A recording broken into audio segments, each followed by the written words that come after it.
धर्मांध प्रवृत्तीचे लोक वारकरी संप्रदायामध्ये घुसखोरी करतात अशा प्रकारचं लिखाण शरद पवार यांनी केले आणि त्याच विषयावरून एक वाद पेटत गेला आणि आज विकास लवांडेवरती शाईफेक झाली.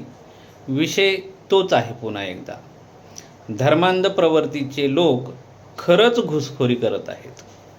याचं उदाहरण स्वतःहून ही घुसखोरी करणारी मंडळी जी आहेत हेच आज केलेली आहेत. कारण माननीय शरद पवार यांनी जे बोललेलं होतं ते ॲक्च्युली त्यांनी वर्तनात आणून साक्ष दिलेली आहे की आम्ही धर्मांध प्रवृत्तीचे लोक आहोत आणि आम्ही घुसखोरीच करणार आहे.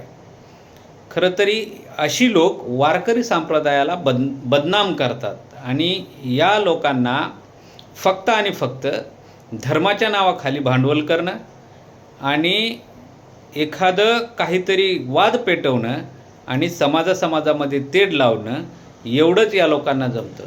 यांना अध्यात्मातलं सुद्धा आणखीन कळत नाही. अशी लोक त्या अध्यात्माविषयी बोलतात आणि त्याचा बचाव करण्यासाठी त्यांची जी काही चेलेचपाटी मंडळी आहे ती पुढं येतात आणि ते सांगतात की आम्ही धर्म वाचवतो.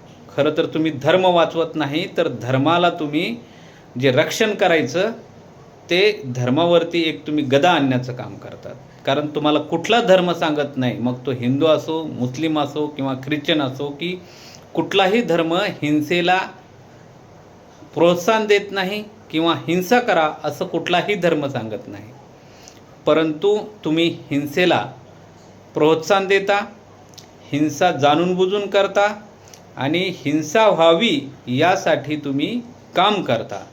आणि म्हणूनच माननीय शरद पवार यांनी तुम्हाला धर्मांध प्रवृत्तीचे लोक हे वारकरी संप्रदायामध्ये घुसखोरी करतात असं लिखाण, त्या लिखाणाशी मी सहमत आहे.